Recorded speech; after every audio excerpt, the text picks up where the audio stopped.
Olá, meus amigos, sejam muito bem-vindos. Hoje vamos de AGRX11.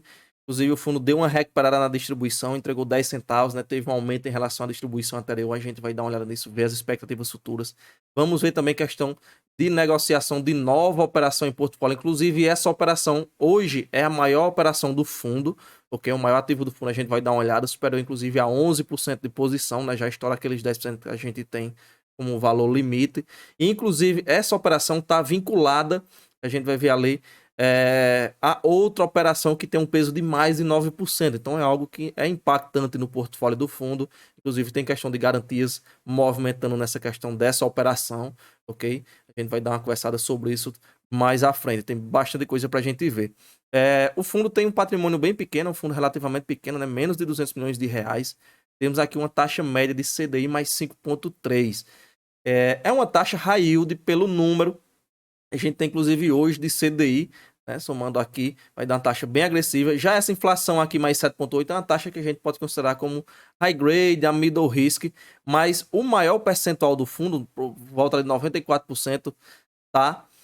Por volta de 92% tá no CDI mais 5,3. Então, por isso a gente classifica ele como um fundo high yield, devido a essa taxa principal dele aqui ser uma taxa high yield, pega quase todo o portfólio do fundo. Apenas 4% está nessa inflação aqui, tem mais 4% a taxa pré-fixada, então fica os 92% alocado no CDI. 21 mil cotistas, a gente tem aqui a última distribuição, ele vai falar dos 6 centavos, porém ele já distribuiu, após isso, os 10 centavos, né, que deu uma recuperada na distribuição, a gente vai entender um pouco mais sobre isso à frente. Inclusive, ele já cita que vem retendo parte do resultado com o objetivo de aumentar as reservas que ele tem atualmente, né? Para isso ele ter futuramente uma segurança maior nas distribuições. Ou seja, ele está tentando fazer um pouco mais de reserva agora para tentar manter um patamar mais linear de distribuição futuramente, ok? Ele vai falar aqui do acumulado das distribuições dos últimos 12 meses, né? Questão de yield.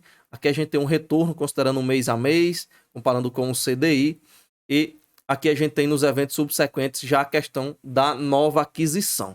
Tá? Ele investiu 21 milhões de reais nessa operação, ou seja, o fundo tem um patrimônio de 180, aqui a gente já tem mais de 10% de posição nessa operação, já é uma posição para a gente estar de olho, inclusive é um fiagro, ok?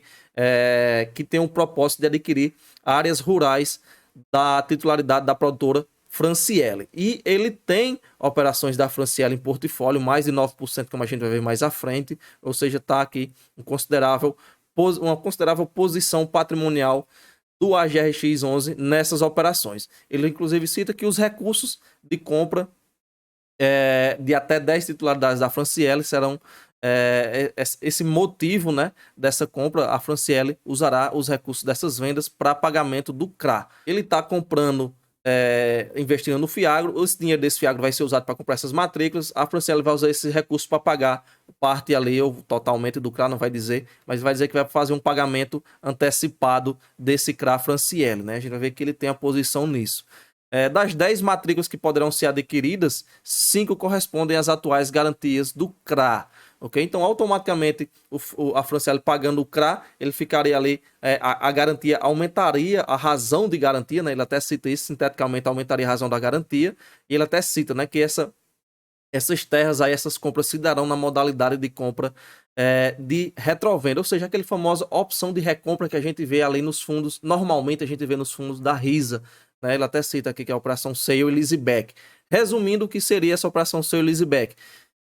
Um fazendeiro vende sua fazenda para um fundo, por exemplo, ali, tá, o ex-terra, né, vende ali para o fundo, o fazendeiro passa a ser inquilino, então, daquela fazenda, ele vai pagando os aluguéis, né, o arrendamento, e vai pagando, então, mensalmente a opção de recompra. O que é essa opção de recompra? Todo mês a inflação vai oscilando, né? E ele vai pagando a variação de preço que teve de acordo com a inflação. O imóvel lá, a fazenda tem X valor e a inflação subiu tantos por cento. Então, o que ele subiu de inflação é como se fosse a valorização que aquela fazenda teve já de acordo com a inflação. Então, ele tem que todo mês pagar essa opção de recompra, ok? E no final desse contrato, né, quando o contrato de arrendamento acaba, ele pode recomprar essa fazenda pelo mesmo preço que ele vendeu inicialmente, ok? Qual é o grande ponto desse sale leaseback, né? Essas variações de inflação, o fundo já vai recebendo, tá? Então tem um valor ali que dá um incremento, ok? E caso o inquilino dê algum problema, né? o fazendeiro lá que agora é inquilino, ele der algum problema, ele perde a fazenda porque a fazenda já está no nome do fundo, né? A fazenda já não é mais dele, ele agora é inquilino, ele perde, é despejado e a opção de recompra que ele pagou também ele perde, então ele fica totalmente no prejuízo, tá? Então isso é a opção sale leaseback, ok? A gente vê muito nos fundos ali da Risa Terrax, essa modalidade. Mais à frente a gente vê novamente sobre essa operação, ele vai citar a mudança da estrutura do CRA Franciele para o fundo de terras está em andamento e também que foi concluída a aquisição das 10 propriedades, 4 já foram adquiridas, e isso melhorando então a cobertura de garantias, né? Ele estima um incremento, inclusive, de 2,5% na remuneração indireta aos cotistas do AGR X11. Então vamos ficar de olho aí, né? Tá um aumentozinho, 2,5%. Mas enfim, também teve outro investimento, né, que já outra operação, um investimento no CRA Orb, né, na ordem dos 17 milhões de reais, uma taxa média de CDI mais 5,5, com o patrimônio do fundo ali por volta de 180 milhões, vai dar aqui quase 10% de posição nessa operação. Taxazinha high yield e o período de carência de 6 meses do pagamento de principal. Vamos aqui avançar, aqui a gente tem tabelinha de sensibilidade, né? R$ 7,40 a cota dele atualmente. Vai dar um carrego implícito de CDI mais 18,3, né? Uma taxa bem exorbitante, né? A gente até somar com o CDI atual, né? A Selic tá 12,25, então o CDI tá sempre acompanhando ali perto, vai dar por volta ali dos 12.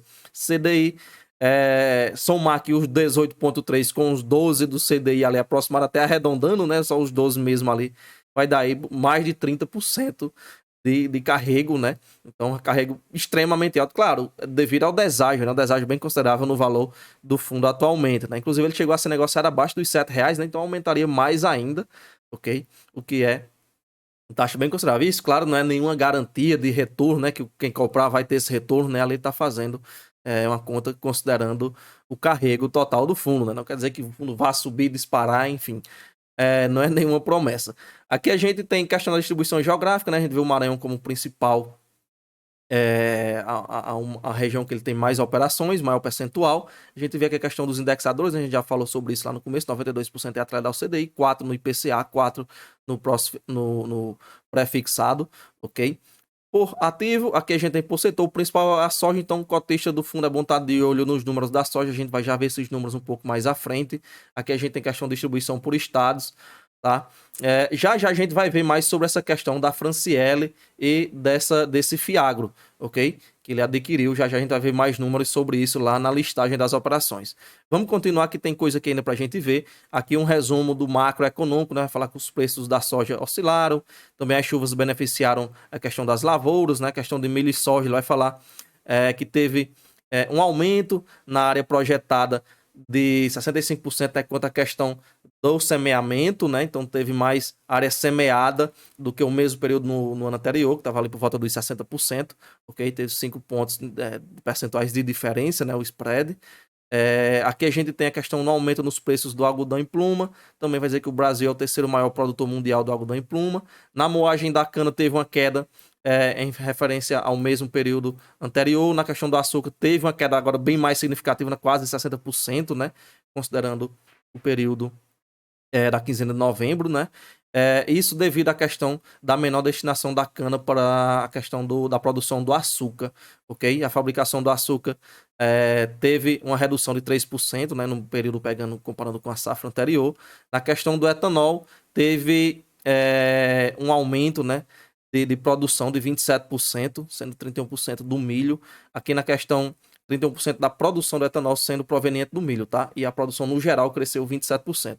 Vai falar também na alta das vendas do etanol, né? Na questão de litros, teve aí 13,3 de aumento em relação à safra anterior. Aqui a gente tem questão ainda do etanol, né? Impulsionado principalmente pela questão do etanol hidratado, né? Esse aumento desses 13,3% de alta nas vendas.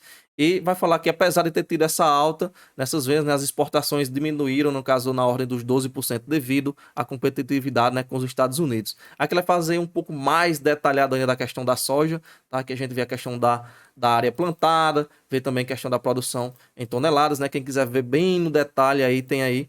Mas a gente vai avançar, a gente quer ver mais sobre o fundo. A gente volta então aqui para a DRE. Temos aqui o mês de novembro, teve 6 centavos de resultado. distribuído, tá? Melhor falando, teve 6 centavos de distribuição, mas a gente já distribuiu 10 centavos. O que a gente tem aqui a ver, para quem não pegou de relatórios anteriores, né? Outubro e novembro está se deparando com esses valores aqui negativos bem altos, né? 3 milhões e meio e 1 milhão e meio aqui negativo. Isso aqui foi uma provisão devedores duvidosos, né? Teve a questão de problema lá com operações, né? Teve a questão da AgroGalaxy, então ele já impacta diretamente na DRE, o reflexo dessa inadimplência já no valor patrimonial do fundo, né? Isso impacta diretamente na questão da DRE contábil, né? Então, inclusive, o mês de outubro não teve distribuição de dividendos, né? Em setembro teve uma distribuição menor do que ele vinha distribuído anteriormente. Em novembro não teve essa provisão como teve nos meses anteriores, inclusive nesse mês foi positiva. Mas teve aqui a questão da marcação ao mercado e, como ele falou, a questão da constituição das reservas, né? Ele quer aumentar as reservas atuais do fundo para manter um patamar mais linear de distribuição. Ele até distribuiu nesse último anúncio agora 10 centavos. Como ele está falando em questão de linearização, eu vou palpitar, a gente sempre deixa um palpite, né? Tendo em vista, inclusive, que a Selic está subindo e a tendência da Selic é continuar subindo para as próximas reuniões. Eu vou palpitar que ele entregue aí valores acima de 10% ou 10 centavos, né? Para o próximo anúncio, né? Tendo em vista a questão da Selic, tendo em vista a questão atual do cenário quanto à questão do CDI, ok? Então vou palpitar aí que ele entrega valores de 10 centavos ou mais para o próximo anúncio. Quem sabe ele crave nos 10 centavos e manter esse patamar dos 10 centavos, ok? Como ele falou, a questão de querer linearizar, ou quem sabe subir um pouco mais esse patamar. Mas é só um palpite, tá? Não é nada certo, a gente sempre deixa o palpite aqui nos vídeos dos fundos, né? Vamos aqui, inclusive eu peço a vocês que deixem o palpite aí nos comentários, nesses comentários de vocês aí, nem que seja um comentário simples, um emotionzinho, alguma coisa, um joinha, qualquer comentário que você deixar, você já tá ajudando no canal, beleza? Aqui a gente tem os ativos que ele tem em carteira. Olha só, o FiagroX é hoje, que foi a operação que ele entrou, né, lá vinculada à questão das compras das 10 propriedades, já é de cara o maior ativo do fundo. 11,68%, já é um ativo acima dos 10%, então é bom estar de olho nisso, ok? E ele está vinculado diretamente à questão da Franciele, né? Que são as terras lá da Franciele, que tem um percentual de 9,32%, então vamos acompanhando de perto, né? A gente tem a AgroGalaxy marcado aqui também, né? Teve a questão de remarcação e tal, inclusive a receita proveniente da AgroGalaxy que está zerado. A gente tem outro ponto aqui que a gente sempre fica de olho. As operações que mais contribuem na receita do fundo. O Crasair contribui com 14% da receita do fundo, então tem um impacto considerável essa operação. Outra operação aqui, a Cerrado, contribui com 10,46% da receita do fundo, é proveniente dessa operação. Inclusive, uma operação com uma taxa bem alta, né? CDI mais 8, alta, que é quase CDI mais 6 também alta. A Franciele aqui também tem um peso, né, de quase 11%, até porque ela tem um portfólio. O peso do portfólio do fundo também é quase 10%, né? 9,3%.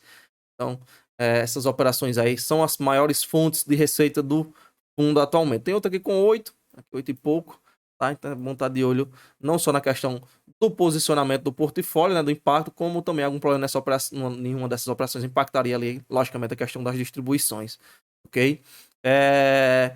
E aqui a gente já finaliza, a gente sempre olha operações que vieram a ter problema em outros fundos, né, para ver, já ficar de olho também. Beleza? E aqui a gente já entra no finzinho do relatório, né? Já entra o detalhamento das operações. O pessoal, vocês aí que se inscrevam no canal, participa do grupo Telegram. O link do grupo Telegram vai estar na descrição do vídeo. A gente tá sempre por lá.